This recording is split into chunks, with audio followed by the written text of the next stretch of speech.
This is the part I'm going to have to edit out. Yeah. And we're back with the Perrin podcast. This is going to be our 10th episode, actually, funny enough. Oh, that's awesome. Yeah, so I have Jacob Ball here. Jacob, you want to introduce yourself a little bit? Hello, everyone. I'm Jacob Ball. I'm a second-year student here at SLC. I'm currently in the Business Fundamentals program. So captain of the soccer team this year. Big flex. Big flex for the boys. So Jacob's a surge athlete himself, as I am, obviously, as everybody on this podcast probably already knows. Yeah. They talk about it a bunch, but I don't even remember how we met. I don't even know. I think probably training camp. I probably met you at training camp because I work for the school too. Yeah. So I probably came out to a training camp. Yeah, you definitely did. You were a hyped up prospect, obviously. Everybody kind of. Yeah. So how did that happen, by the way? How did you choose St. Lawrence College? Yeah, well, so I originally was actually going to do like an extra year of high school, just because like I wasn't sure like what I wanted to do, just like study or like where I wanted to go. Yeah. And then obviously it's a big decision, right? Yeah, and then obviously, so my dad's like he's coached, like been assistant coach for a few years already at the college.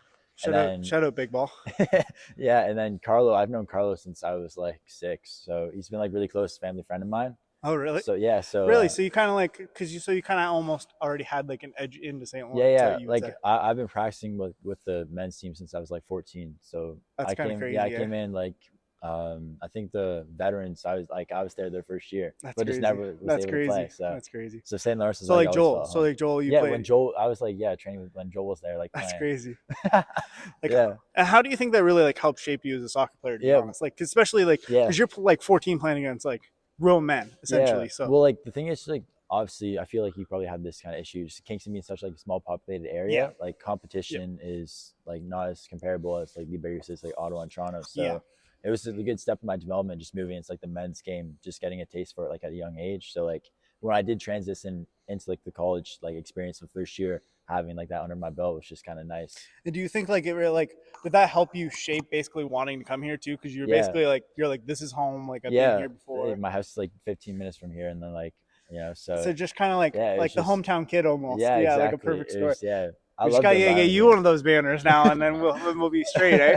Yeah. Next year. Yeah. Next year. We're trying to get one. Yeah. That'd be awesome. That'd be sick. Yeah, I just always felt at home here. And so, did you know any of this, like of any of their athletic staff before that, No, I didn't. I was like, I'm a pretty shy guy, like originally, like first coming. Yeah, which you wouldn't like. Honestly, I know people who don't know Jacob, right, won't understand it, but like you're very much like an extrovert. I guess is probably the best way to put it. Like you very much like you reach out to other people. Like for sure. Yeah, and like your energy is like infectious too. Like it's almost like people know when you're around, right? Like especially like at the games. Like I remember you stole a ball like 9 seconds into a game and scored. Walk me through that. Like how does it feel to be like electric like that? Like honestly though, like I remember because I literally was walking up to my seat. Yeah. And by the time I had sat down, you already scored. Yeah. I don't even know. Like I think it was on my birthday as well. Yeah, it was on your birthday. Yeah, it was a good birthday present. I don't even know. It's just like they just passed the ball back, and then obviously I'm just going up as a striker. Like my job's to get up the field and like. You just read the situation. Yeah, so I was just kind of like anticipating that he would like open his body and like take a touch out, and then I just tried to like cut it off. And then just like ran past the other defender and tried to slice it. But once you got by that second defender, you were kind of like, oh, this is good. Like as I was sitting down, I was like, yeah, he's probably scored. Look, so you guys end up winning that game. Not to flex on 13, those people, but not to flex on them. I don't know if they are ever going to see this podcast. But like, so I don't know. But we had a good performance though. It was nice. Opening weekend as well. The boys were always like gun ho, like ready fired up. Yeah, for sure. And especially coming off, I think we like played Cambridge the day before as well. And did you guys? Yeah, we won 3-1 that game. So we were like trying to make a statement and win both. Unfortunately, didn't get to see a lot of your guys' game, but that was one of them. I was just like, holy shit, this team's electric. Yeah. You can swear on here, by the way. I don't know if I told you. I don't know if I told you that. This is our first video one, by the way. So shout out to Adam for letting us use the gym. Adam's beauty. Shout out to Adam. Adam gets a lot of shout outs and he loves it, but he deserves them all. Yeah, he's a great guy. Deserves them all. Great guy. Yeah. I wanted to just dig into like you selecting soccer as your sport, right? Because we talked a little bit off the record about like you and your childhood. Yeah. And let's talk a little bit more about that. So my family, like growing up, were always like really big hockey fans. To be honest, like. Oh really? Yeah, my dad. What fan base? the Maple Leafs fan. Oh yes, I'm also a Maple Leafs fan. Yeah. I have like a Maple Leaf like light switch in my room actually still. Really, to this kept day. it since childhood. That's so sick. It's gotta carry on. Honestly, that's so sick because I remember I have one like over my dresser. Oh yeah. It was a similar. It's like the jersey changes they've had. Oh, that's over so like sick. Like a certain amount of time. My dad used to have the exact same one. Yeah. When he was younger, so it was kind of cool. That's awesome. Anyways, yours. Yeah. So they always played. None of them ever played soccer actually. Never. So for me, well, I was diagnosed with something called like von Willebrand's, which is like blood clotting disorder. Oh, so because of that, like the doctor said not to go into hockey just because it's such a physical like contact. So what is it, if you don't mind going into that a little bit? I'm not as familiar. Yeah, for sure. It. So basically, some like the symptoms are like I'll get like frequent nosebleeds, and like sometimes if I have it, it could last like up to like 45 minutes, like an hour. Like I bruise pretty easily, and it's just like if I have like a lot of like heavy contact on me, it's like not really safe because my body heals like in a different way. So like it takes longer kind of thing? So like if I ever got like internal bleeding or something, like it'd be like much more dangerous for me just because the bleeding wouldn't stop like compared to other people. Wow. So for like a really physical sport, like I'm not trying to flex soccer versus rugby. No, yeah, but like it's rugby would be like almost an impossible sport for you to play. Yeah, I just go out there and I see the guys, and I'm just like, I couldn't do this. Well, we appreciate your support, by the way. I know a lot of the guys, especially Logan, Braden, Hano guys, like some of the games. All of those guys, yeah. It's so much like I don't know. Soccer can kind of be like boring just watching sometimes, but like rugby, it's very strategic in terms of like so rugby is strategic, but it's more like there's a lot. The physicality is overabundant. Yeah, there's so much happening, so I find it like so engaging just as like a spectator. It's awesome. Because that's the thing I love about soccer. So my quiff with soccer, or my tiff, I guess, with soccer, is that it ends in ties. Yeah. So that for me is the most frustrating thing ever. I know that rugby, and people that watch rugby are also going to tell me rugby can end in a tie. It can, but it's like very unlikely. Yeah, very unlikely. So for me, that was my tiff with soccer. It's just that it can end in ties. Yeah, so for me, like I don't know how you fix that, but yeah, like we had a lot of ties actually this year. Like I think like 3 or something. I just feel like it's kind of like I don't know. Like I feel like you learn more from a loss. Yeah, if that makes sense. Yeah, a lot more from a loss because then you're like I could have did X, Y, Z, right? Whereas like a tie, it's like you played well enough to win. You just didn't. Exactly. How frustrating is that? Like walk me through that. Like just even the changing of some of the guys, like just like the belief we had like in the team, just like so if we tied like even Algonquin when we went like away, so like, that's like a pretty tough pitch to play on. I went up there like when I was like. Do they play? Where do they play at Algonquin? They play Algonquin. They call it like the Thunderdome. Oh, okay, interesting. Because for rugby they play at what's called Twin Elms Rugby Field. Shout out. Yeah, that's awesome. Yeah, they play at like a rugby park. Oh, versus really? Like they don't play at their school. Oh wow. Yeah. Yeah. So like with their pitch is like a field. Like a soccer term. So like the spectators are like really close to the field, so like you can like hear them, and it's always like packed. So it's a pretty like we're not used to like that like environment just because it's almost like is it actually like the dome? No, it's not. Like they have a dome, but like it's like they take it off during the season. Yeah, so that's why it's like probably called that. But that's kind of cool. I just remember like even coming after like in the ties, like the guys would be really pissed off. They'd be like screaming, swearing. It's hard, man. I feel like it's hard. Yeah. Not to get away from your early childhood, you were saying they're mostly hockey fans. Yeah, so they're always hockey fans, and then so I just got into soccer because it was kind of like a non like physical sport compared to like rugby and football, like you know, so all that stuff. And then I just like got a passion for it. You know, your skills trans probably transitioned from hockey too. Yeah, it was nice. And then I played a little bit like baseball. I played like t-ball like once, and I like quit it. Like you weren't interested? No, like they were like everyone's just trying to learn, so like I would like hit the ball and I'd run around the bases, and then they'd have to like tell me to go back because I ran past someone. And I was just like, this is too much. I don't need to be told what to do as much. Yeah. Well, I feel like soccer's more like you're freestyling a lot more often. It's not like, I feel like whereas like baseball, there's like a lot. It's a lot of like mechanics. Yeah, and, exactly. Like certain strategies at certain times and stuff like that. Yeah, I just find like soccer's a great way to like express yourself on the field because it's such a big pitch and like you're so like many possibilities. Well, yeah, and like. Not to overabundant you with not to give you an overabundance of compliments, but like you're kind of like an artist. I've noticed when you play because you do you're so creative in the way that you attack your defenders and the way you do certain things. You're just like they're very deliberate, but they are so deceiving almost. Like you know what I mean? Appreciate that. Thank you. It's crazy. It's like it's almost kind of a way that I try to think about when I'm playing. Yeah. Obviously, do a different kind of way, but it's essentially some of the way that I try to do that. Yeah, so that's just like how I got. And then you just kind of picked it up from there. Like when did you start? When would you say you started taking it seriously? I started taking it serious pretty young. So I started probably when I was like 3 or 4. And then I was getting coached like by Carlo. But like 6 was probably when I like really got into it. So at the time, like Jim Canvan, like Carlos' dad, he was involved with Everton and like in England. Yep. So we made like a highlight tape. That's when really I was cool. 6. That's really cool because that's a professional team for So people they who play aren't familiar they with play soccer. like in the biggest league in the world. Yeah, that's really cool. So I actually made like a highlight tape when I was 6, and they sent it down to Everton. That's and cool. So they wanted me to actually like move there. Really? As a child. Did you how much did you consider it? Would you like you had to put a percentage on? So to be honest, like I had no idea like that ever happened. Really? So like my 6-year-old highlight tape's like on YouTube still for like that's sick. To see. Go check. I'll link it in the below of this. Yeah. Just so that people can see what 6-year-old Jacob Ball looks like. Yeah. So like I was just like such a young kid at the time, so I didn't even know like about it until like my parents told me like years later. So for them, it was just like they didn't want me to move to like England just to play soccer. If they knew like they didn't know if I was gonna like want to play like 5 years later. Yeah. I mean that's fair, right? Like at 6 years old, I feel like you know maybe kids over there too are probably taking it seriously. Yeah. Oh, it's very serious there. But but for them, they just didn't want to move like across the world. Just like if I wasn't sure if I was going to play. Like, like you could get to 13 years old and decide, I don't want to play soccer and then we're anymore. Just like in their England, lived there like 7 years. And then no, I can definitely understand. But I've had like I've loved my time in Canada. In hindsight, like how have you thought about that? Like what do you think of that now? Like when you hear that, like you're like, oh, kind of like I almost wish I had that opportunity, or are you just kind of grateful that I feel like everything happens for like a reason though, too, and like I'm grateful to be where I am right now. I've met like a lot of like amazing people. Yep.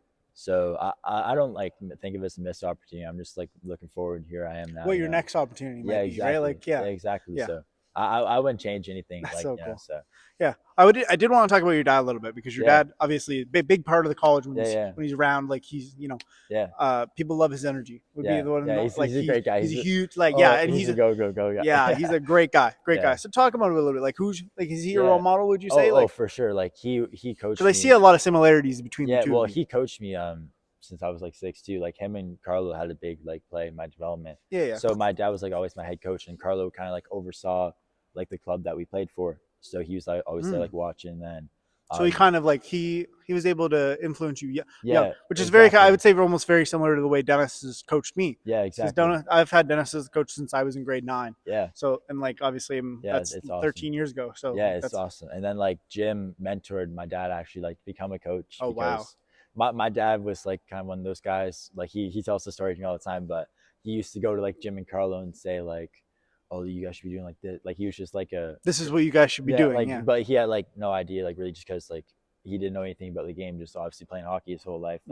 So, and then there's just like one time he went down and talked to like Jim, like in an office. And then he's just like, what do you think, Jim? And then Jim was like, you couldn't be more wrong, Derek. And then, oh, wow. I bet you that like also as much like, I feel like your dad's a super humble guy. So he was probably like, interesting. And then basically just from there, like my dad would just sit there and listen to Jim talk for like hours, just like pick his brain about the game. Because Jim's like, so he almost became like invested in it once he heard that. Yeah. And then that's awesome. And then Jim's like a very knowledgeable man about like soccer. He knows his way around the game. He's played his whole life. Right. So he's a great guy to have like in your corner and learn from. So Jim's almost like your version of Dennis. That's yeah, exactly.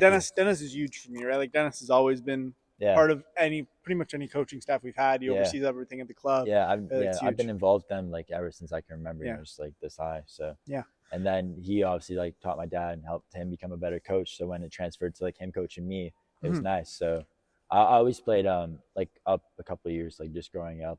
So when I was 6, I was playing like U9. So like, oh really? Years. So interesting. Yeah, just because like competitive soccer starts in U9 for Kingston. Oh, interesting. So did you find that was like, sorry, do you mind me asking like what age group did you find the hardest? Like the hardest jump? Because I also like when I did play hockey, I played up and like I played up in rugby before, and stuff like that. So just like what age were you like, holy shit, like I got to take this kind of like even more seriously? Like I think it was probably just maybe like 13, 14, just because I didn't grow till like really late as a kid. So I think I was like 4'11" going to grade 8.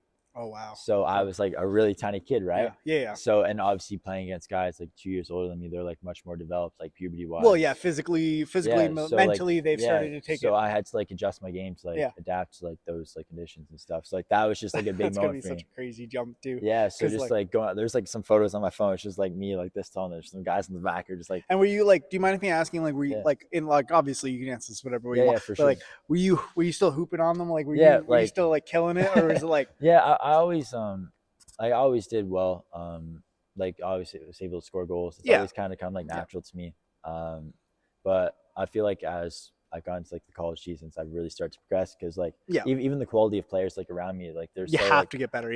They're amazing players, like and teammates to have around me. Like they make it. Like, shout out to the boys. Yeah, shout out to the boys. Yeah, the boys. Both rugby boys and soccer boys. Shout out to them. So like just having guys with like such quality just makes my job like so much easier, you know. So like knowing if I'm making these runs. Well, that trust in your teammates, right, to be able to do their job and do it confidently. Yeah, like I haven't had like a group of like lads like that before, so it's just like if I know I'm making this run, I know the ball's gonna be there. And when did that start? Like, did you say that was more like this year's? Yeah. Like, not to dismiss anybody else, but like even just like the first year, just jumping from like high school and like club to like college, it was just like a big difference. Just even like playing with like men, like for real, like you know, like the real like version of men. You're in there and then playing like against men officially and stuff like that.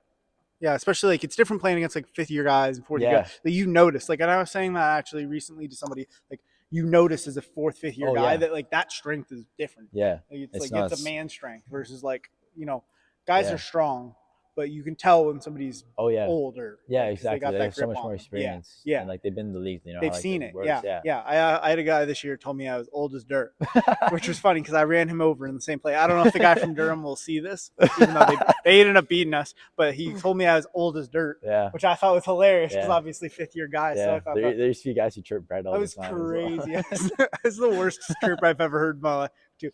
I had one where, like, the people at Georgian, if they hear this, will hate this. But we were in Barrie, and they said they found out like my name, and like where I was from. Oh, really? From the website, from our SLC website. So they're like, "Hey, Hank, go back to Kingston. You trashed something." And I was like, man. I didn't hear what they said. I mean, just for the record, I loved their energy. Like, I love when teams do that. I don't know how you feel. It fires me up. Yeah, because it makes me play better. Yeah. So I actually scored in that game later on. It was funny because like when we were on our way back that way, I said it's better than living in wannabe Toronto. Oh, yeah. And they were not happy with it. They booed me so loud. But yeah, Toronto's like such a big city. Like I went up there. There's so many subdivisions, right? Like it's like so many like subdivision cities. Barrie, Brampton. I know. And I'm horrible with directions as well. So I got lost so easily. You know, I don't know if you guys play there that often. Sheridan. I really like the way Sheridan's. Yeah. I was telling somebody that the other day. I really like the way their field is set up. Are they? They play on a turf field? Yeah, they play on they play on a turf field, but it's got like stands right there, and they come out the middle. We haven't played in it just because they're in the West Division, but that's what I wasn't sure about. But I went up when I was like just like 15 just to watch their playoff game. So I saw like the pitch. Yeah, so it's a sick pitch. It's nice, especially for rugby too. Like I feel like it really really gives more of a European environment. Just like playing on rugby, do you guys like not like it as much as grass or like?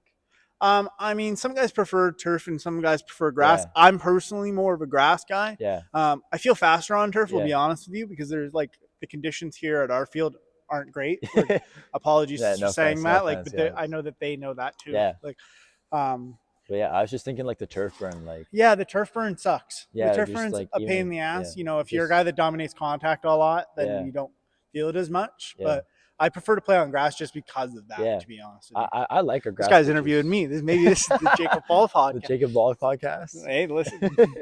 Yeah. Copyright that right there. No, that's great. So, like, I love the fit, by the way. The fit's great.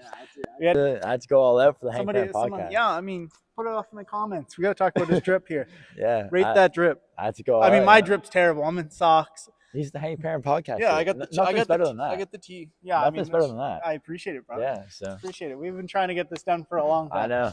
It's awesome though. I did want to talk. Did you consider any other colleges or universities or anything like that? Well, like initially, like as I said, like I was just planning on going back. Like you weren't thinking. No, about I wasn't planning on like moving away or anything. And then I was just planning on doing like next year at Regi. Just grade 13 there, and then figuring out what I wanted to do. I forgot that you went to Regi. Yeah, I went there like all 4 years. Yeah, that's crazy. So you would have been right around the corner. So like my school was gone before you even started school, right? Yeah, I think so. I'm old as hell. My high school literally didn't exist anymore when he started high school. So when I was there, Tim was actually like my locker buddy. His last name's like Balfour and mine's Ball. So like that's sick. Okay. It was awesome. Did they do that by names? Or they just did last names. Oh, okay. So like obviously it was nice because like I kind of went there just sucks for the guy that had Z. He was at the back of school. Yeah, I just went there because I had a small graduating class in grade 8. I had like 5 people. Where'd you go to public school if you don't mind? It's called Glen Burnie Public School. So, okay, Glen Burnie. Yeah, it's like 5 minutes. I had a friend who lived in Glen Burnie, so I Yeah. So he went to Glen Burnie too, but it would have been, he'd be older than you. Yeah. So, but we just had 5 graduates. So I was just like, I don't really know if I want to like, I want to go like meet new people. And then, so I had obviously like playing older, I had people already at Ricci, like for my soccer team. Yeah. People you'd played with or played against. So I was like just enticed to go there just because I already. You see they're redoing their field? Oh, I know. I drove by today, and so, it's just like. I mean, you're a former alumni. I'm a little jealous. I'm pretty jealous. Do you know any information about it? Do you know what they were going to do? Well, like I heard they were originally looking to build a turf field there. Yeah. So what I heard was they're doing like a turf field, like and like a new track around the outside. Maybe that's why they have the. So the people that don't know, Regiopolis Notre Dame High School is a school here in Kingston. Yeah. And quite a well-established school. Yeah. They win a lot. Yeah. They win a lot in sports and stuff like that. So they recently are redoing their tracks. And or like redoing their field, and so it like they did the outline, and that's what I was kind of thinking. Yeah, I think that's what it is. That'd be sick. Yeah, I know. That's gonna be sick. I'm jealous though. So are you gonna be like, hey, coach? Yeah, I know. Is Carlo the coach there too? No, it's I wasn't sure. No, Carlo's just involved with college. Okay. He's just like a gymnasium. I think he's like he teaches like gym there. Like a gym teacher. Yeah, but he's been like coaching for like 10, 15 years. That's I think. Sick. So. Hey, I mean, yeah, he's a great. Clearly, guy. It works, right? Yeah, like they win there. Yeah, he's a great guy. Yeah, he's a good guy. I did want to talk a little bit more about when you got into college. So what was that transition like from high school to especially for like athletically, but obviously academically too, right? Like it's a different like I kind of like enjoyed the transition. Like I feel like there's a lot more freedom like in college necessarily. Yeah, for sure. And I kind of like not waking up like 8:30 classes every single morning. Like my timetable. You must have had a good program because I was waking up at 8:30. Like, first year, man, I probably had like 3 or 4 8:30 classes. Yeah, no, I think I have like 1 or 2, and then like everything else is like 11:30, 2:30. So it's nice. I like it. But like high school, I did like well academically, not as well as I do now. Like I probably. Like I was an honor student. Like, is it because you're learning what you want to learn? Yeah, maybe I think so. And I also feel like I'm much more like organized, and I feel like the college system is like puts me in place to have more success, just because like even like the course syllabus will show like all the assignments due or like what's required. Yeah, exactly. Yeah, so, I found like the outlines and stuff are a lot clearer. Yeah, so like I just put it all in my calendar items, so I know next week I have like 2 assignments. It's just like I feel like it's like this is my number 1 pet peeve. I'm gonna mention it on this podcast. Hopefully they change it. When teachers don't put their stuff on the Blackboard calendar. I know. The worst. I know. The absolute worst. For anybody here who's not in college, doesn't understand what I'm talking about. Some teachers, so like there's a thing called Blackboard, and usually teachers have to upload all their information on there. Yeah. My pet peeve is that some teachers put their assignments in the calendar on Blackboard, so you're able to see when it's due, and some don't. So it makes it very difficult. Yeah, so I just check like every other night, just making sure. I know. See, that's the problem. I stress like crazy about it. I stress like crazy about it too. Yeah. And it's one of those things that's like easily fixable, in my opinion. I know. Oh, for sure. But hey, I mean, like, it's all right. Yeah. But yeah, like I like the transition, just like obviously knowing a lot of people here just from my time like training with them, and like academically I've had some nice, like met a lot of nice people, and then like I had some guys in my soccer team, like in my program this year. So well, this athletic department is really helpful. Like people in the athletic department are really nice too. Like I'm sure reached out to you. Oh yeah. Oh, they're very and Brandon's nice. Great too. Brandon really treats the soccer teams here well. I would say, like, even Kevin, like, Kevin. He's shout really out to nice Kevin. Guy. Kevin's great. Yeah, Kevin, I never forget about you. I swear, I'm gonna have you on one of these times. I gotta get him on. I have a bunch of questions. Why not? I did 5 years here. I feel like maybe you can throw me a bone a little bit. No, I wanted to talk about like especially the transition in terms of soccer. Like like how did the soccer change? Or did you not find it changed as much because you had already been playing against men? I kind of just felt it was just like more of the same. Yeah, well, just because I saw like the training camps like the last 3, 4 years. Yeah, so you almost got like prepped. Yeah, to what the training camps were. Like I've kind of been in the college system for like 5 years now, even though it's like my 2nd year. So even though like I wasn't able to like play in games, so just even being around the vibe. Being around the vibe's different. Yeah. And then also just having like Carlo and my dad there, like knowing their coaching styles and their philosophies, like since such a young age. That makes so much sense now. Like, and this is new information for me. For anybody who doesn't know, I didn't know a lot of this stuff. So for me, like when I go out there and I see you be such a leader, right?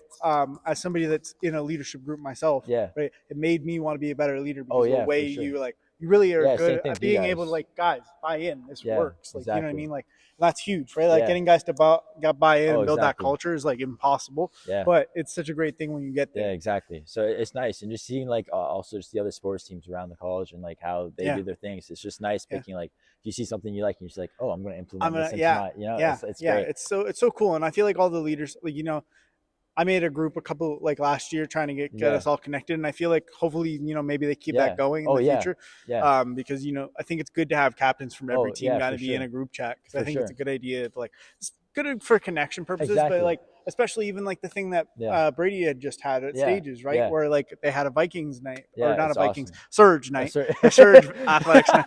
I'm old as hell. Surge Athletics night. Yeah, I remember those days. Now for sure. Oh, are you finished? Kevin's not. Yeah, Kevin's not coming on now for sure. I'm cut, he says. No, so yes, but even stuff like that's just amazing. Oh, it's awesome. It's crazy. There's so many great people around this college as well, and obviously even as I said before, coming in as a first year guy, I was kind of just head down, just focus, And in second year?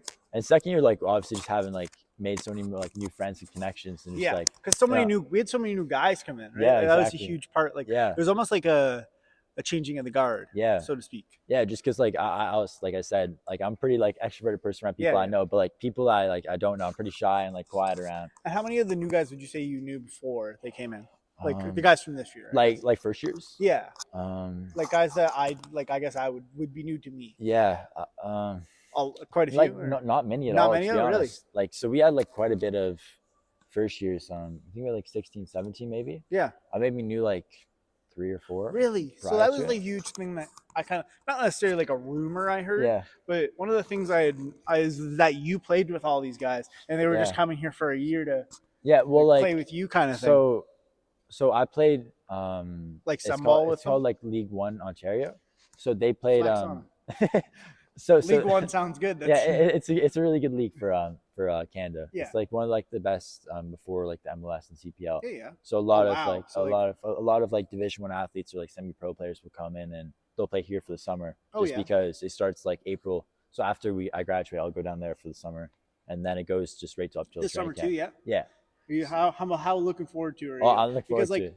Because even from last year, you started especially this year, to even encapsulate you were you want to list off all the awards you got this year?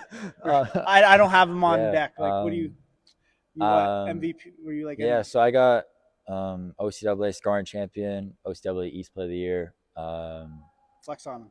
Do it. OCAA first team All-Star, and then CCAA All Canadian. That's awesome. I also think that I was the first player in OCAA history to have 40 points in a season.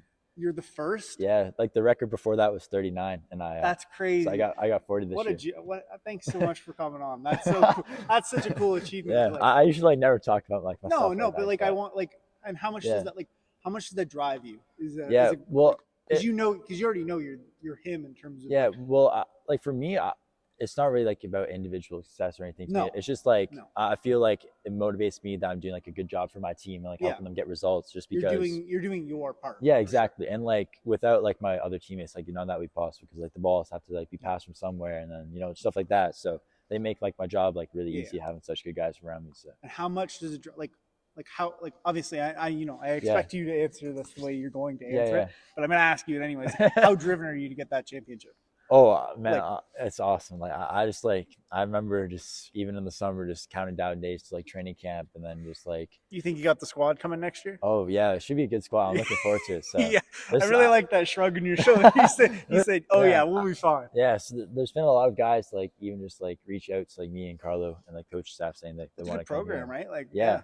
So they want to come here. So it'll be a good team. And then as I said earlier, playing League One, you kind of meet a lot of new people. I'll be excited to actually make it out to the games next season. Because be awesome. The issue, for anybody who doesn't know, rugby and soccer are usually on the same day or very close to each other. Yeah, it's so hard to make them. So it makes it so hard to see. I know, it's so difficult. Yeah. I think we were only able to make it out to 2 or 3 year games. I think we made it out to 2 or 3, and I honestly got out to one of them just because I was working. Yeah. But I was working right after a game. Yeah, we came to I think both your games against Durham.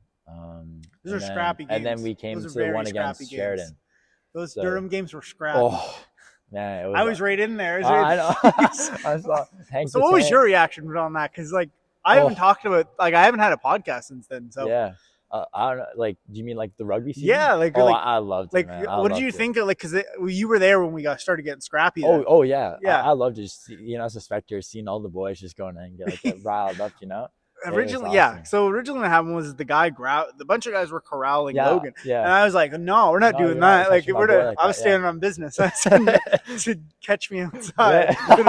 Literally, though, I was like, "No, there's no way." No, there was like 5 of them on Logan, and then like Logan's Logan works out. Don't get me wrong, shout out Logan, but like I kind of got the impression even just like watching the rugby. So like I don't know like the positions. It's like obviously, but like I know it's called a scrum or scrum half. Yeah, so he's the guy who like throws the ball. Yeah, so his main job is to be essentially like the quarterback of his. He's like kind of a facilitator. Yeah, he's a facilitator. So, kind of like the point guard. Yeah, so I kind of got the impression that like he's not like a guy you like touch, and like if you tackle him, then there's like issues. Yeah. Like, is there a position like that in soccer, like striker maybe? Like the goalie is probably that's probably just like if there's contact. So it's kind of like hockey in that way, where like hockey you don't touch the goalie. Yeah, exactly. It's like almost like not the defenseless guy, but it just tends to be like somebody you don't fuck. Yeah, it's just like an unwritten rule. Yeah, it's only it's exactly what it is. Is there any like unwritten rules that you've accidentally broken? You think? Like, and I'm not trying to out you. Yeah, for sure. I'm trying to think. Like in soccer, it's like a pretty transparent game. There's not like a lot of many things that like underlie that you're not supposed to do. Yeah. Maybe just, like the goalie's like the only thing that I can think of. Just like don't like hit the goalie. Yeah. It's a lot of like fucking leave the goalie alone. Yeah, exactly. So that's kind of the thing for rugby. Like, you don't fuck with the scrum half unless the scrum half's being a little bit of a dick. I mean, I will say, like, Logan has shed purposely. Like, I try to shit disturb sometimes on purpose, which I respect at a certain level. I'm not for sure. nothing. We're not there to create peace. No, it's supposed to be anarchy, right? Yeah. You're trying to get the team off the game. It's awesome, like just even watching because it's such like an action-packed like game. It's so awesome. It's such a sport. It's my for anybody who doesn't know, by the way, not to take away from you. Oh yeah, but I did retire from rugby, unfortunately, and just due to some various injuries. Yeah, I had an accumulation of injuries just built up, and I unfortunately, after my 5th year here, I've been very grateful to spend 5 years here and do the whole thing. And I'm grateful for St. Lawrence College. I'm grateful for the Surge. I'm grateful for all our fans and stuff like that. I never got to say goodbye, which kind of like hurt my feelings a little bit. Maybe one day we can like get something together. That'd be sick. That'd be awesome. That'd be sick. The guys. An SLC legend. So. Yeah, thank you, man. Yeah, you're on your way to doing the exact same thing. You're already an SLC legend. You guys got 40 points in a season. But no, it's cool. It was cool to come back in my 5th year and do that. Yeah, like a lot of guys do look up to you. Like even just like together, like everyone knows who you are. You're like one of the guys around the school. So it's great. Guys gassing me up on my own podcast. Oh yeah, I love this. I gotta have you on more. No, you're a fucking legend yourself. Thanks, man. And like I genuinely, some of the stuff you do on the field, I have no idea how you do it. It's actually kind of amazing to me. Like you as a soccer player strive to make me better as a player. Same thing with you. It's crazy. Man. Like just like seeing your confidence on the field. Like even when you miss, you don't like you're like I have another I'll have another shot. Yeah, you know what I mean? Like not in a cocky way, but you're like I know my guys. That is something I struggle with like growing up. Like just like psychologically. Next shot, Like psychologically, like soccer is like such a mental sport. 90 minutes, like go. You know what I mean? So like there used to be times like I used to get like so frustrated if I like missed, and then I had like obviously great coaching and it's just like how'd you get over that? It was just like I think just going back to like the ABCs and just like the fundamentals are like so important in soccer. So it's just huge. Like obviously if you look at like a professional game, like obviously not every goal goes in. There's keepers for a reason, So who's your favorite player? I like Messi. I was gonna say are you Ronaldo or Messi, but I'm also a Messi guy. Yeah, I'm a Messi guy. I love Messi. Messi's my guy. Yeah. So you just can't. We had a pretty like heated argument about a couple of days ago. Really? Like, the Messi versus Ronaldo. The boys get into it. From a soccer player, and you're an actual like great soccer player. Yeah. Right. So from your perspective, like what are the super differences between the two? Because obviously I see them. Yeah. But I'm sure you playing like similar positions to what they play. Yeah. You might be able to like give me. So Messi, I just feel like he's like I think they're both like amazing. Oh, I think just for reference, I think they're both outstanding. Oh, they're amazing. Like if someone like says Ronaldo's a really good player, of course I'm going to like. Yeah, of course. Like he's one of the greatest of all time. For sure. I just say like I like Messi more just because like I kind of know like I've known like also like what he's had to overcome. So Messi, he had like a growth like deficit as a child. So he I think he was like 13 when Barcelona scouted him to go like the academy, and he like they didn't come for like any money, like lived like poverty, right? So, I see. I didn't know any of this. Yeah. Right? So and same thing with Ronaldo. They both grew up like very poor, like on the streets. Like look at them now. Yeah, I know. So spectacular. So Barcelona paid for Messi's like growth hormone treatment to like make him grow. So he's That's like cool. so he's like 5'5" now, but like he probably wouldn't have been a professional footballer. You would think he's bigger, to be honest. Yeah. Like I'll be honest, like we're seeing him in the World Cup and stuff like that. Yeah. You think he's gonna be bigger than he Yeah, is. yeah. He's like not very tall, so like he probably wouldn't have been able to like make it. How ecstatic are you, by the way, for the upcoming World Cup? Oh, that's crazy. Like, yeah, because I imagine I'm ecstatic, and I'm not even a soccer fan. I remember Really? like even the last World Cup. It's like Argentina used to play at like 5:30 every morning. You get up. So I would sleep on my couch actually during the World Cup. That's crazy. So like for like I love that. a month and a half, I was just sleeping on my couch because I knew I wouldn't get up to like go to the couch to turn on the game. One of the funnier things too that I've gotten here is guys will always see me watching rugby. Yeah. And they're like, "How do you watch it?" Yeah. Like, how are you watching it? Shout out to Squidge Rugby. I don't know if you'll ever see this, but he's a guy. He's like a rugby breakdown guy. Oh yeah. So he'll like. Rugby's kind of is a good sport to watch film on, but if you don't know what you're doing and you're watching it, it becomes a little bit harder. Yeah. So for him, he like really breaks it down to like a very simple way to where like it made it way easier for me. That's great. He made me way better as a player just by being able to watch film. That's so important. Really, because like you said, there's a lot of guys who come in like just they don't know the game. Like, as well. When it's hugely anarchy, like you're saying, right? Like it's anarchy the whole time. So it's like sometimes a hard sport to watch because people are doing things with an intention that you don't see unless you're really paying attention. Exactly. So like there's probably so many things that go on during the game that casual spectators don't even understand. 1,000%. Like there's times like people do certain things when they're rucking. Yeah. Like when they're in a ruck. Yeah. And like they're doing it 100% intentionally, but like you wouldn't know it. Oh yeah, it's awesome. That's like the beauty of sports, though. So what was your favorite goal? Like we can go based on where you've played, but like what's your favorite goal here? My college, like what's your favorite goal here? It doesn't have to be a home one. Be any goal. Probably like the George Brown away goal last year. So, just the reason. Walk me through it. Yeah. Do you like how much do you remember of it? So I remember. I think it was Carmelo. He's not on the team anymore, but he played a ball like far to the like left wing of the field to Mike, and then Mike did like a fake and he cut in, and then so we're probably like 25 yards out, like, and he squares the ball across. Oh, is this the one they put on the? Yeah. And I just remember like just faking a guy and then like dribbling and then going past like two guys and like cutting in with my left foot. Yeah. So like that was a pretty like just because like the importance of the game, like George Brown, very good school, very good school, and that was like the 80th minute, like to go up 2-1. So like it was a big 3 points for the boys. So like in the East Division specifically, this year there was like 6 like really close teams. So we have nine teams.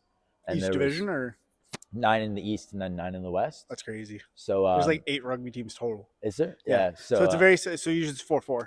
Yeah. Split. That makes sense. So so I just remember, so there was like Sioux and Fleming who were like a little bit weaker than the rest of the colleges, and then Centennial, we beat like 6-1 at home, then only beat them 1-0 away, and then all the other schools, there's like Seneca, George Brown, Algonquin, and George Brown was just like they're amazing. Yeah. So like having like 5 really other competitive schools like with us this year, like the points, like they're all so close, you know. Yeah. I think there was like. Is that what hurt with those ties? You think? Like yeah, it's just that the points were so. We know like the importance of the points like that we're dropping. So like when we tied Algonquin and Seneca. So what? How much is a ties worth? Is 1 and then wins 3. Okay, so yeah, so it's kind of similar to like an overtime loss in hockey. So we were 1 point behind second, so we finished with 22, and Seneca had 23, and then even like Durham and Algonquin, they were like 3 points behind Seneca. So like. If we lost one of our games, it's crazy to me that Durham, like, because Durham at most sports is just like. Yeah. Oh, they have nice facilities too, though. Yeah. Yep. Yeah. Shout out to Durham. They do a very good job of taking care of theirs. Shout out to their president, by the way. I don't know if anybody from Durham's going to see this because I'm a kid from St. Lawrence here on the podcast, but shout out to their athletic president. He just retired. Oh, did he? Yeah. Oh, good for him. And shout out to him, right? Like they've been nothing but successful since I've been in school. So like. Just cool. Yeah, to them, even the soccer teams. I remember going up and just watching. They beat like SLC 10-0. And like my last game was at Durham, which was really cool, right? Like that was my first game that I'd ever played was against Durham. Like a little full circle moment. Yeah, it was really cool, right? And especially like even their fans afterwards like came up like you played awesome, like congratulations, like on your career and stuff like that, which is really cool because those people have probably all seen me. And some of the guys I played against for 5 years, right? So it was a really cool moment. Yeah, that's awesome. I feel like they took more, like not to knock them, but I feel like they took more time to congratulate me, which is so like I'm so grateful for than they did their 5th year guy, which is huge, right? Like because Oh yeah, for sure. It's just awesome. The college seasons like they fly by, man. So cool. It's so cool, man. Yeah. It's so short too. Like it really does feel so short. I hate how like it's just like it feels like it's over. It's just like a snap. Yeah. Like it's gone there and then it's gone. It's so crazy. No, I did want to touch on your next steps a little bit. Yeah. Like just a little bit, because I know like you like so you I'll let you kind of talk more about it, like take the lead on it. Yeah, for sure. But you're kind of like looking at schools potentially in the States, right? So like for me, the States has kind of always been like where I've wanted to go, just pursue like athletics and academics, just because the Division I, there's a lot of like exposure. There's a lot more opportunity for sure. Yeah, so like when you play Division I sports, like specifically soccer, there's something called like an MLS Super Drafts.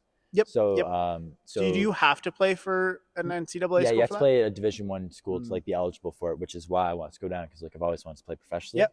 So I'm just hoping to go down eventually, have a good season, and be drafted. Because like I've always wanted to play pro since I was like 6. Yeah, so. No, that'd be fucking sick. Yeah, so I'm gonna be writing like my SATs like I think a week from today actually. So. And are you able to like legally? Are you able to disclose any of the schools that you visited? Yeah. Or? So I just don't know. I don't like. I've never like. I got talked to some universities after we won, but I'd like nothing like sure. concrete. I don't mind. So like I've talked to Howard University. So that's in like Washington. Then there's Dayton. I was just in. That's Ohio. That's cool. Like Coastal Carolina, like obviously in Carolina. Coastal Carolina. That would be sick. That was awesome. And then there's like LaSalle University. And are these places like? And this might be TMI, so let me know if you don't want to answer it or not. But are these places paying for you to come down, or are you paying to go down? So the thing is, the nice thing about like college, I do well academically, so that makes me like eligible for a lot of like academic aid, which is like, enticing for these schools because. In the soccer specifically, they can only give out 10 like full ride scholarships. So on a squad with like 30 guys, there's like a lot of people who don't get money. So if I'm able to get like half my tuition covered, like just from academics, it's really enticing for them. So like, have any schools reached out and did? Yeah, so I've had a few like official offers already, and then obviously depending on how I do on my SATs will like dictate like how much. Well, you're a very smart guy, so I imagine you'll do fine. Thank you. So, what are the SATs written on anything specific or? Well, it's sectioned into like a math and English portion. So it used to be a math no calculator, a math calculator, a reading analysis, like a short story, and then it's just like, it was just like sentence structures and like it would feel like the underline of words. Interesting. Like, so, but now they changed it into just a math and English, so it's a little bit shorter, less questions. Yeah. So I think you're good with math and. Yeah. So I'm usually I'm terrible at math, so I would fail immediately. Yeah, I'm pretty good. I've had to work hard at it though, obviously, just like anything. Yeah, of course. So, I've been meeting with like English and math tutors just recently, just studying hard. So yeah, and I'm sure they're able to give you some I'm sure there's ability to prep for that. Yeah, there's just online tests, but like even we're all in kind of the same boat. Obviously, like never having to study for in Canada. Yeah. They never wrote the test either. So So yeah, it's a little bit of like. That's cool experience to kind of like learn. Everybody's going through it together and like it's really cool. Yeah, it's cool. So I'm looking forward to just getting it out of the way. Any like not, and I'm not trying to ask you to give away. Oh yeah, for sure. But like any leaders, anybody that like are more out than the other, or no? Dayton University they're a big program. I think they're like top 10 like for Division I schools. Really, that's amazing. They had 3 guys like drafted to MLS last year. That's cool. So, I mean, that's definitely. So they're definitely one. Would you walk on there if they asked you to? True, like I'm not trying to throw you on the spot, but like the thing because of their success, right? Yeah, obviously it's like really enticing, but for me it's just like obviously, and even just like academically, and then also just like the quality of life. Being there, I'll be there for like 2 or 3 years probably, so I want to be like in a place that like I feel like safe and like because in the States there's like some pretty there's some questionable neighborhoods. Yeah, so like even when I was like there, like Ohio is just right beside Detroit, so like there was a lot of like there was some interesting clientele. There's some. Well, they'll be happy to have you in Dayton if they. I appreciate that. Yeah. So and then even but there's also a school in Washington, Howard. Like they're like I want to go into like business and get a degree in that. Yeah. So their business program is like one of the best in North America. So that'd be sweet. That's really enticing for me. So it's just trying to find like that balance between like where wants you, where the best for you is. Yeah, exactly. That's gotta be such a cool experience, though, to be able to like I control my own destiny. Yeah, it's nice in a sense, but like also it's just like I've never moved away from like home, so it's just. How are your parents on that, by the way? I was just gonna ask. Yeah, so my mom's always like you're a little bit. Yeah, where are you going? I thought you were staying at St. Lawrence forever. You're staying with me. You're not leaving the house. You're doing 5 years at St. Lawrence. She says. Yeah, you're staying here till you're 40, and then maybe you'll move out of the house. It's yeah, like my dad's always just like do what's best for you, like always support you. So. Yeah, I mean, Yeah, I imagine they're super supportive, but B also want the best for you. Oh yeah, for sure. Like my mom, like if I want to go away, she like. Well, she's a mom, of course. She doesn't want you to leave, right? Like my I told my mom, I don't even live with my parents. I told my mom I considered moving to Ottawa. Yeah. And she was like, "Where are you gonna go?" Like I was like, "We don't even live together." Yeah, exactly. So I can understand that fully. Moms be moms. Yeah. And we appreciate you, moms. Shout out to your mom. Shout out moms. Love you, mom. Shout out all moms. Yeah.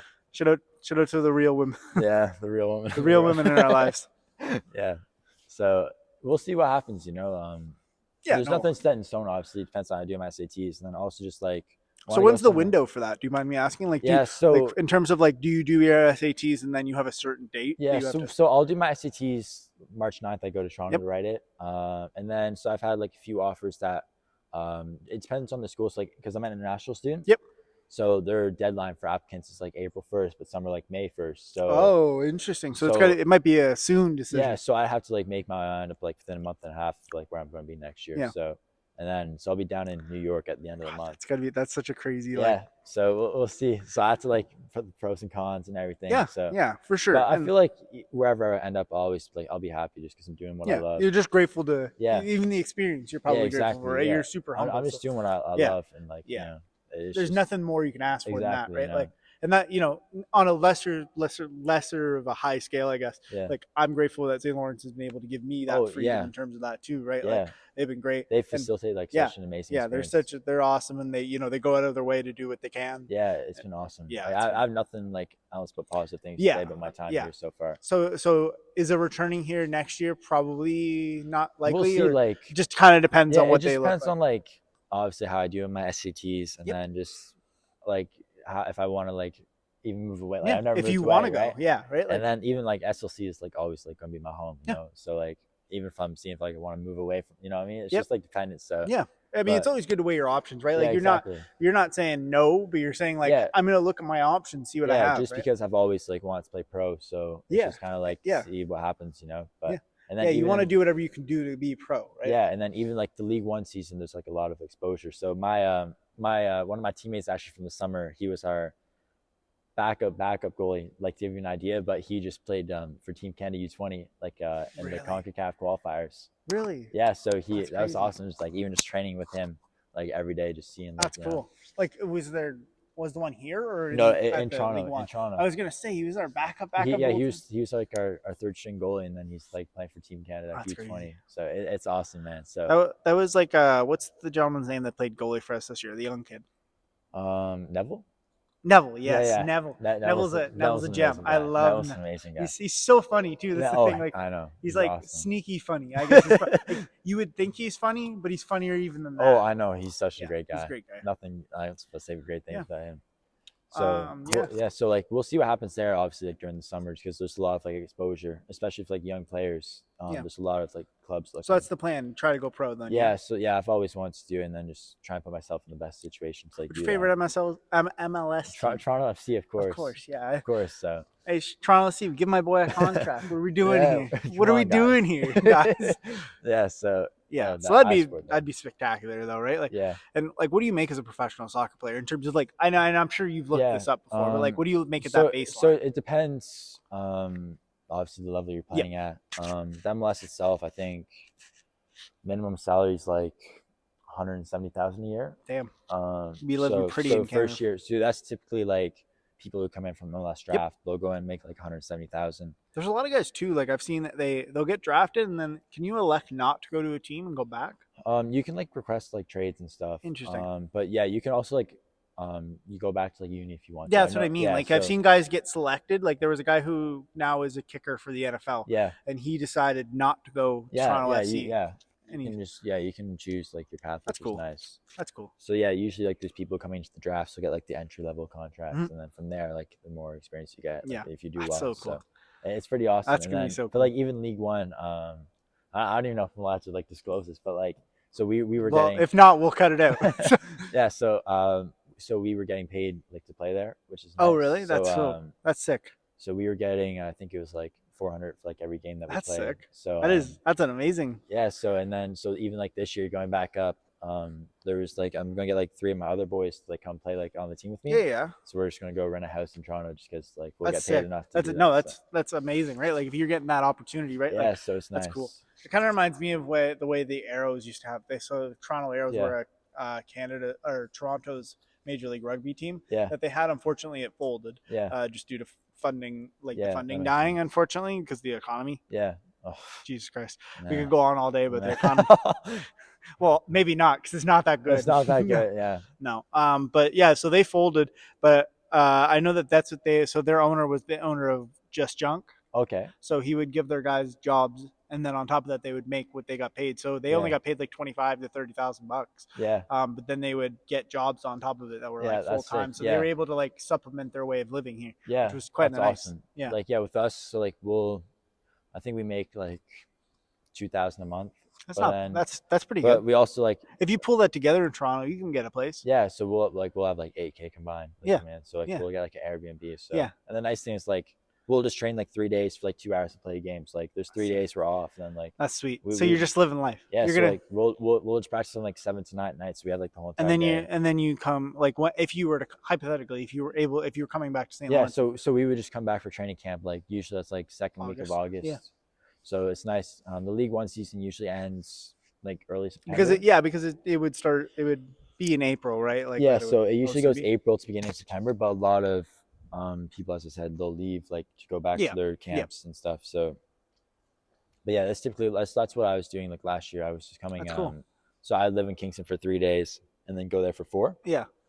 Is it quite a transition, obviously? Oh yeah, and like even just going away from home for the first time, it's just like.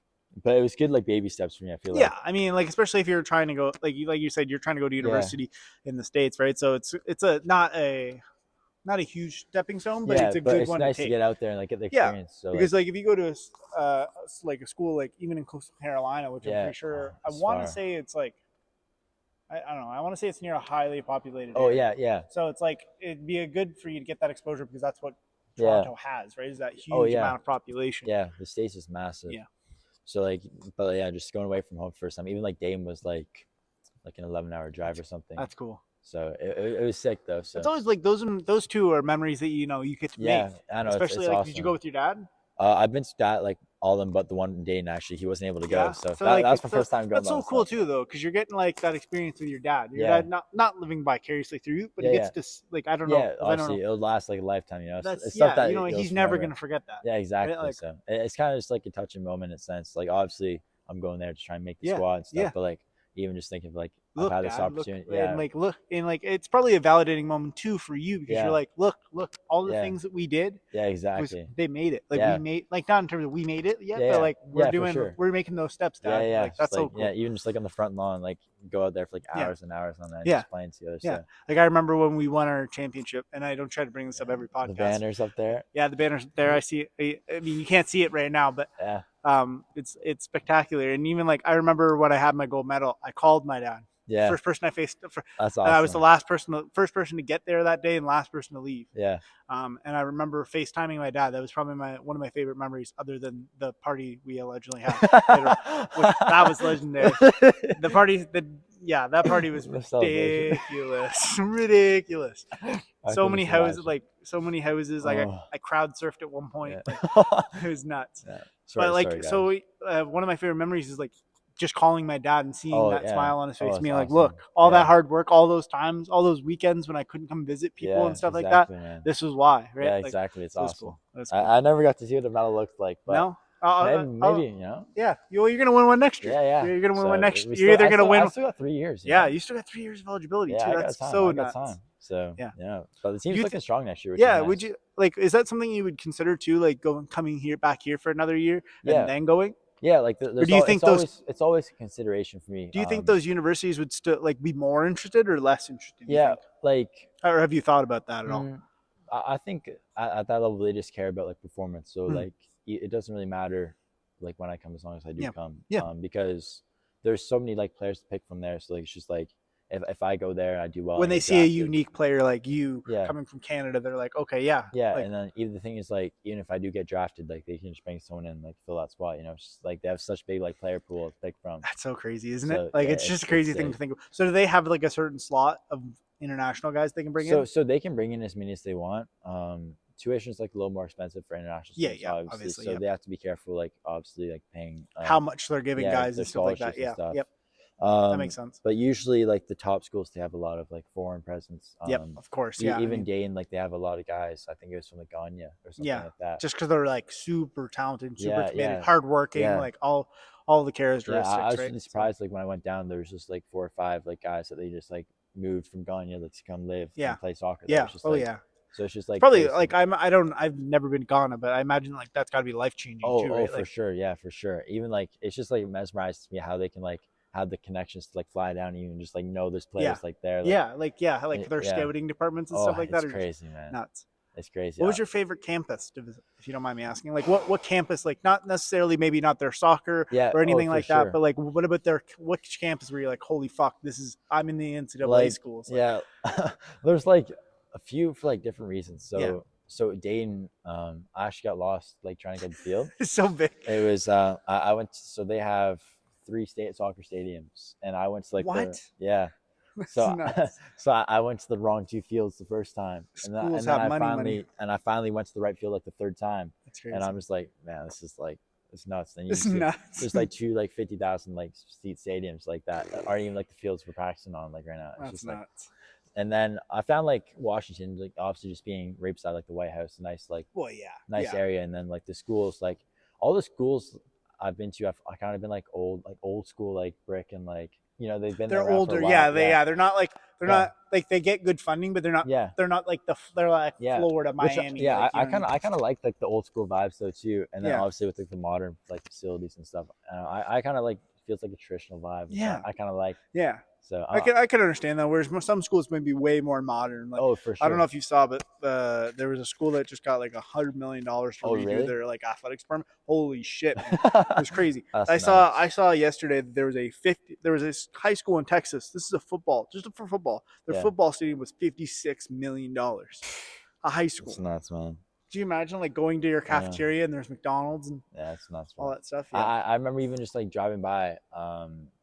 Like with my dad and even myself, like looking, and I see like, holy, that's a big field, and it'll just say like something high school. It's crazy. Oh my god, they're huge. And I was like, these are bigger than all the universities like here. Yeah, it's nuts. And the thing for me too is like, what was it? Oh, I forget what it was, but there was just like this one like college or university there that was just like, Vanderbilt. I went to Nashville. Really? And so I didn't realize that Vanderbilt's like right in the middle of downtown Nashville. It's like very like, so it's really cool. So like a bunch of our old boys are like the guys who are like 45 plus in our rugby club. We all went down for a rugby tournament. Awesome. And a bunch of us went down early. So we were just like hanging out. And our older guys, they all pulled together and got like a really nice Airbnb, and it was literally like right across the street from where Vanderbilt's campus was, and it was so cool. Like just to be able to walk around on campus and shit like that was just nuts. It was so like cool. Even just seeing the student life. Man, it was just nuts. It was like people everywhere. Like their food was delicious. Like although I got food poisoning from. Oh really? I got food poisoning from Waffle House. Oh. I know. When driving down, I saw like so many Waffle House signs. Man, Waffle House is everywhere. There. I mean, I'm not knocking the people in Nashville. Their Waffle House was great. It was just like just not wrong time. Wrong place, wrong time. I love going down and just trying American food. Like it's one of my favorites. It's so cool, man. I love it. And a lot of places are moving here, but it's different because our restrictions are a lot different. So like even McDonald's there in the States, a lot different than it is in Canada because you can cook your stuff in grease. Right. Not whereas in here you can't. Really? I didn't know that. So it's got to be like if you go to like they don't have a Tim Hortons there, but if you go to like McDonald's there, they do theirs in grease. Oh wow! Whereas we do ours in oil. Oh, I got like we have to fry ours. Yeah. So it's kind of like when you know how the hash browns you get from McDonald's, how they're different from the ones you get from Tim Hortons. That's what it's kind of like that difference. Sense. Yeah. Have you had McDonald's in America? I have. Yeah. I did. Which one do you like better? McDonald's in the States is slapped. I love it. I loved it in the States. It was so good. So I went to Florida last year, and that's how I had McDonald's because we were on our way. Awesome. We were flying our way back.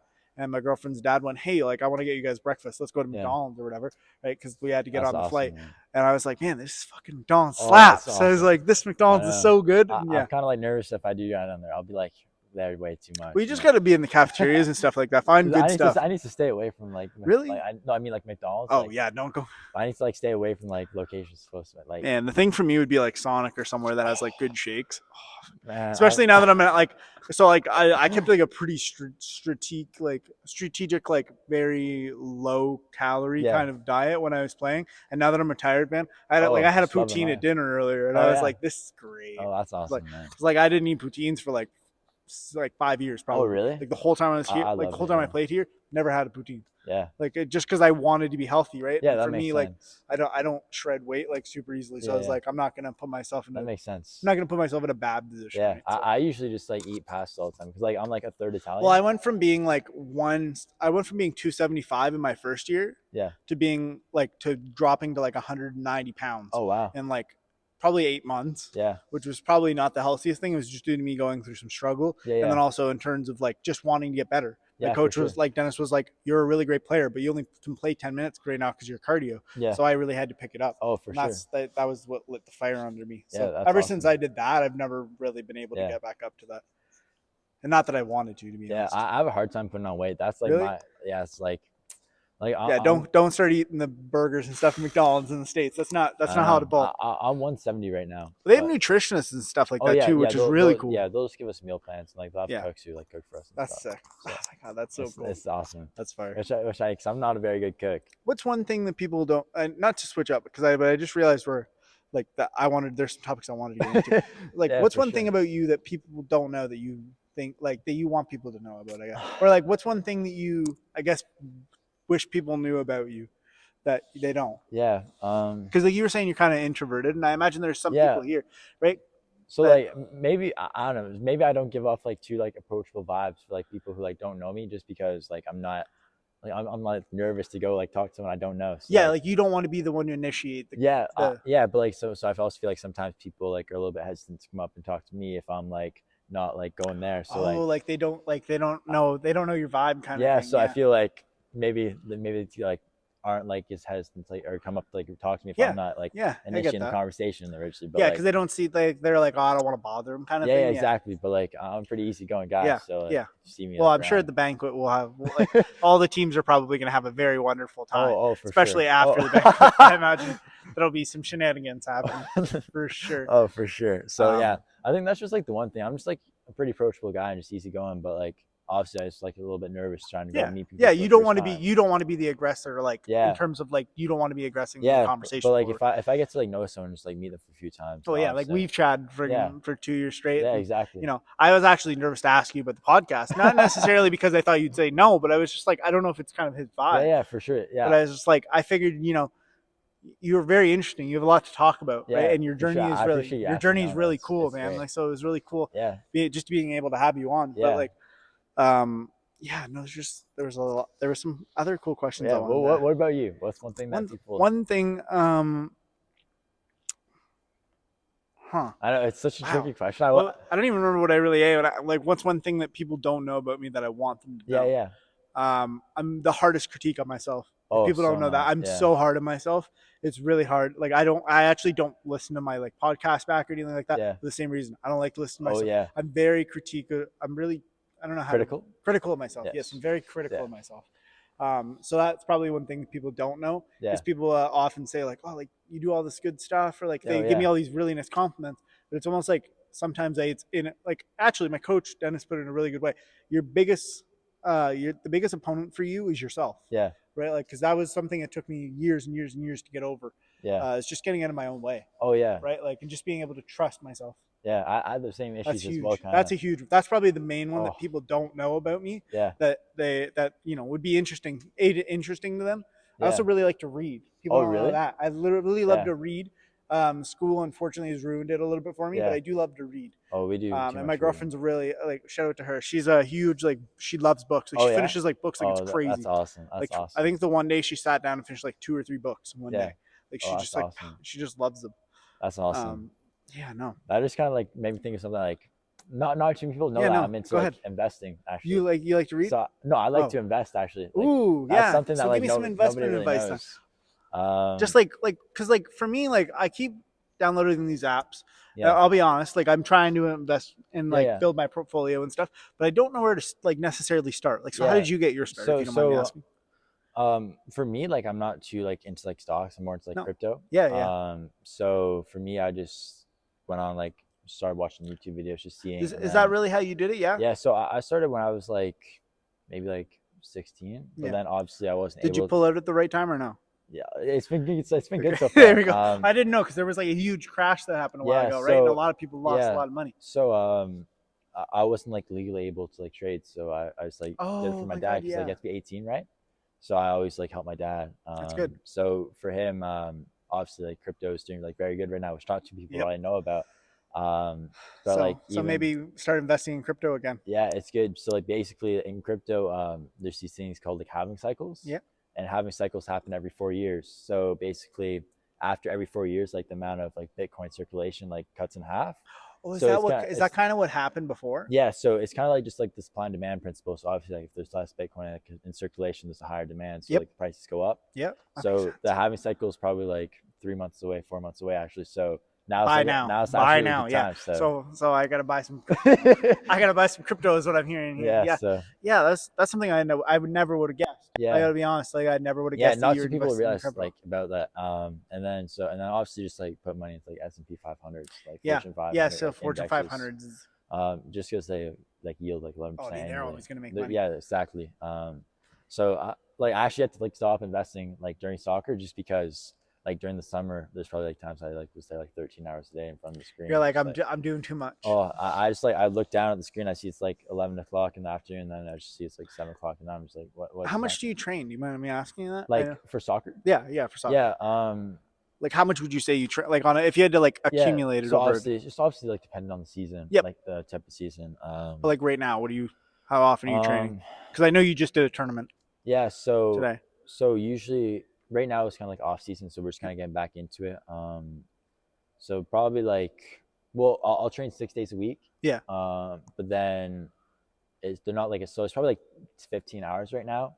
Damn. And then but like during like peak seasons, it's probably like up to like 30, like 40 hours. And you're lifting or plyometrics, or how do you do that in the weight room? Usually, I'll be on like the field 5 days a week, and then I'll be like in the gym like 3 days. Yeah.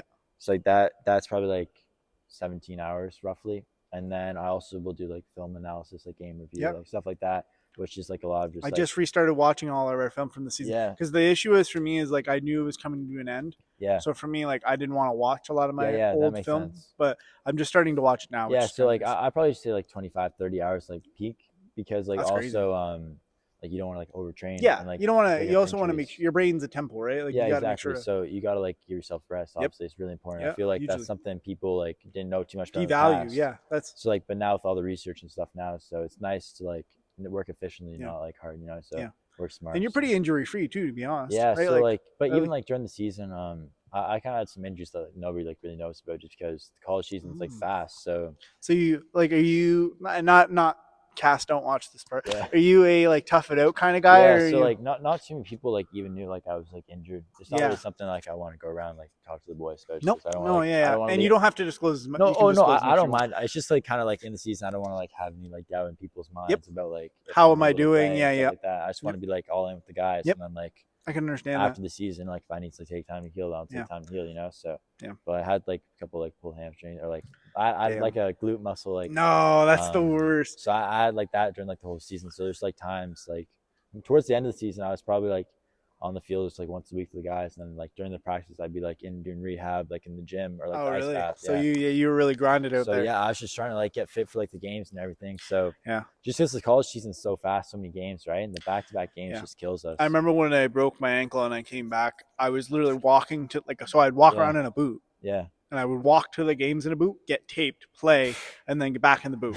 Literally, it was like that's because that's how crazy the season was. Because I broke my ankle, I want to say in July, and I was playing in September. Yeah. So like, and I have third-degree ligament damage in my left ankle, so like my ankle's fucked. Yeah. Right. We need to tell Cass to plug your ears for this part. But I was just like, no, Cass knows this. Yeah, Cass but like, this is before Cass's time, where like the girl that was there, like she was like, we can like you can elect to have the surgery, which will keep you out for probably a year. Oh yeah. Or you can just like you can rebuild your muscles through doing rehab and stuff like that, and you'll probably be good in 12 weeks. I was able to get done in like 10. Yeah. And get playing, but it was it's definitely a grind, man. You're in there a lot. Like I spent probably countless amounts of hours. Oh yeah. Like it's nuts. It's nuts, man. It's nuts. Yeah. Well, that was something that was really tough for me this year was that I got knocked out in one of the games. I don't know if you were there. Oh, really? Yeah. So I got whiplash in my neck. So like what happened was I was trying to throw Logan a ball back over the top, which was a bad pass by me, a totally bad play. But I was being pulled down, and I thought that the person was coming to the ground with me. So when I threw the ball, or like when I was about to throw the ball and I didn't, I tucked it and I smacked my head off the ground and then bounced it twice. And then, so I had like whiplash in my neck and all that stuff, and I had to like look straight. Like I couldn't turn like I am now. I actually had to like look straight. That's awful, man. It sucked. That's but awful. Like, and that was a huge thing too, Ray, is like someone like, being there with the guys and stuff like that. And like, some like obviously I had some injuries in the past and stuff like that. So people were kind of making some jokes saying so one of the guys asked what I played. Somebody recently asked what I played this year. One of my teammates responded, injury reserve. And then he obviously was like, no, I'm just kidding. Yeah, like, for sure. It was like, I was like, no, like it's one of those things where like I tried to tough through it, but it's one of those things you can't tough through, right? Like, it's understandable. It's unfortunate, but it'd be like that. It's just the way she happens. But like, I haven't been like, not like knock on wood, like critically, like, not like affecting my inability to play. Yeah, knock on wood. We're not. Yeah. No. But yeah, nothing like, it's just like. Nothing like insane. Yeah, no, just like a slight muscle strain, which is like obviously playable. I'm trying to make sure. Is your mic on? Hopefully. Yeah, I'm pretty sure it's on. Yeah, it's on. Yeah, we're good. I just wanted to make sure because I realized like he's got his on his neck, so like I can see mine, but I couldn't see yours. Mine just blends in. Yeah, it's baller. Yeah, this is. I like the chain too. This guy's rocked out. I love it. Yeah. I'm trying to get ready for the banquet. We got. Banquet's gonna be fun. Yeah, I love having Michael and Cass host it too. That's gonna be fun. Oh, it's gonna be awesome. I recommended that they do karaoke at the in the downstairs part. Yeah, maybe they've considered. Speculation. They'll consider the option. They're going to talk about it, but I don't know if they're going to do it just because there's so like many staff and stuff like that it kind of like not awkward, but it's kind of like everybody's waiting for dinner to happen. So I figure it might up the vibe a little bit. Yeah, that's what I was thinking. But we'll see. Hopefully the Kahoot works this year as well. Yeah, that was kind of awkward. Last year didn't work, but that's okay. We were trying to keep the boys together. Yeah, even just like going around and seeing all the guys. Our boys were a little bit. Had a few pops. Yeah, having a good time. Had a few lemonades. So a couple of Minute Maids. but having a good time. Yeah, it was good. Yeah, I was looking like seeing all the boys looking dressed up to the nine. It's crazy. It's such a good time. It's such a good time. I don't think I'm gonna go all black this year. I've gone all black in the future for Johnny Cash. I really love Johnny Cash. I'm a huge music guy. What's your favorite kind of music, by the way? Man, I didn't. These are questions just popping in my head. Sorry, I'm throwing you on the spot. No, that's okay. Like actually, right now I've been to like really like old school music. Really, like I've been into like a lot of like Elton John, a lot of like old school like Michael Jackson. So I'm more of like I dabble in everything and I love all kinds of music. There's some like I can't do like a lot of like techno and stuff like that. Like that stuff's not for me. Do you like country? I love country. Oh, I've been into it recently. Oh my god. Old country, especially recently, so that's why for the last couple of years I've wore Johnny Cash's like all black outfit because I really love Johnny Cash and I love the message he was trying to send when he did that too, which was just like everybody deserves to be treated the way they want to be treated. Right, which was huge. Man. So that was something for me that I want. I don't know if I'm gonna wear it this year just because I've worn it every year I've been here. Otherwise, shake it up a little bit. Shake it up a little bit. Maybe get a red shirt. Yeah, go all get a Surge red suit. No. That'd be awesome. That'd be fire. We'll see. That would be awesome. We'll see what happens. But we still got time. I don't know when it is, but it's like April 6th or 7th or something. So it's not like too far. It's not too far. No, like a month away. Yeah, that's not bad at all. That's gonna be nice. Yeah, I look forward to seeing all the boys like dressed It's crazy up. we're recording this in the gym too. For anybody who doesn't. That's awesome. It's so cool. Awesome. Yeah, this might be the regular setup from now on. No, this is awesome. Yeah. It's like the 10th episode. Like, 10th episode. I wear number 10 too, yeah. So it's kind of like look at that. I didn't even mean to do that. Yeah, that's 100%. Awesome though. That's sick. Well, thank you for coming on, Jacob. I really appreciate it, man. It's been awesome. You're welcome back anytime, and I'd love to have you on again. Thank you. Thank you so much. This has been episode 10 of the Hank Perrin podcast. We're going to be uploading this one to YouTube. So please go find us at the Hank Perrin podcast. It'll be up there. Thanks again, Hank. Yeah, thanks, man. No, thanks. You're a great host, man. You're a great guest. Thanks, man. All right. Take care, everyone.